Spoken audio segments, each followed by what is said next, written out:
شروع اللہ کے نام سے جو بڑا مہربان اور نہایت رحم کرنے والا ہے۔ السلام علیکم دوستو، ایک مرتبہ حضرت موسیٰ علیہ السلام اللہ تبارک و تعالیٰ سے ملاقات کرنے کے لیے کوہ طور پر جا رہے تھے۔ اچانک ان کو کسی کے رونے کی آواز سنائی دی۔ حضرت موسیٰ علیہ السلام نے دیکھا کہ ایک پتھر رو رہا ہے، تو آپ علیہ السلام اس پتھر کے قریب گئے اور اس سے پوچھا، تمہارے رونے کی وجہ کیا ہے؟ تم کیوں رو رہے ہو؟ تو وہ پتھر روتے ہوئے کہنے لگا کہ اے اللہ کے نبی، میں اللہ تعالیٰ کے ڈر سے رو رہا ہوں۔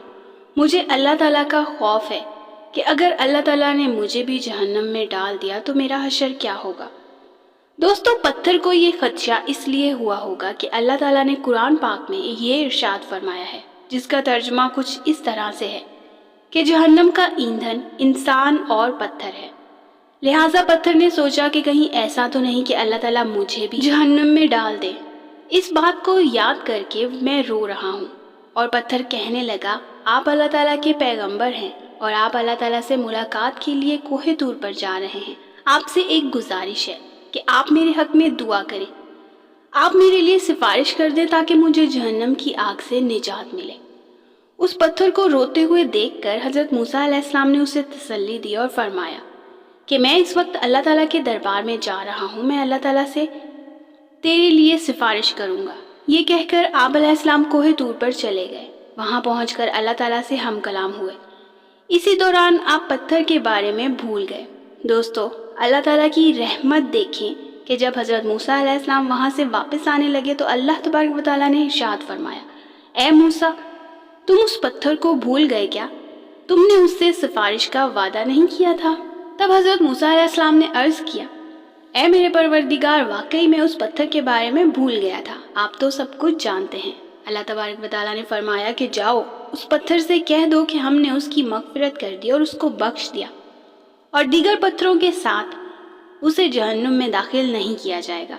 آپ علیہ السلام خوشی خوشی واپس آئے اور اس پتھر کو خوشخبری دی اور وہاں سے چلے گئے۔ کچھ دن کے بعد پھر حضرت موسیٰ علیہ السلام کا اس جگہ سے گزر ہوا۔ پھر حضرت موسیٰ علیہ السلام کو اسی پتھر کے رونے کی آواز سنائی دی، تو وہ اس پتھر کے قریب گئے اور پوچھا، تم کیوں رو رہے ہو؟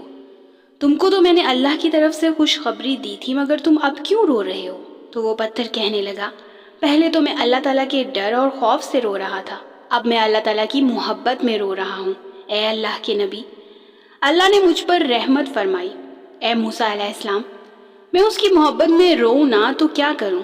اللہ اکبر۔ دوستو، ایک پتھر جو اللہ تعالیٰ کے خوف سے اور اللہ تعالیٰ کی محبت میں رو رہا ہے۔ اللہ تعالیٰ نے ہمیں سب کچھ عطا کیا ہے، مگر اس کے باوجود ہم اللہ کا شکر ادا نہیں کرتے۔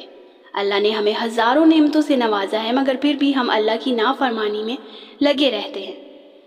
جب کوئی پرندہ یا جانور چلاتا ہے تو ہم یہ سمجھتے ہیں کہ وہ بے وجہ چلاتے ہیں، لیکن ایسا نہیں ہے۔ کبھی کبھی یہ اللہ کے ڈر سے روتے ہیں، اور کبھی کبھی ہم جیسے لوگوں کو اطلاع کرنے کے لیے چلاتے ہیں کہ اللہ تعالیٰ کا ذکر کرو اور اللہ تعالیٰ کی رحمت کو سمجھو اور اللہ کی طرف ہو جاؤ، لیکن ہم نادان بنے رہتے ہیں اور سمجھتے نہیں۔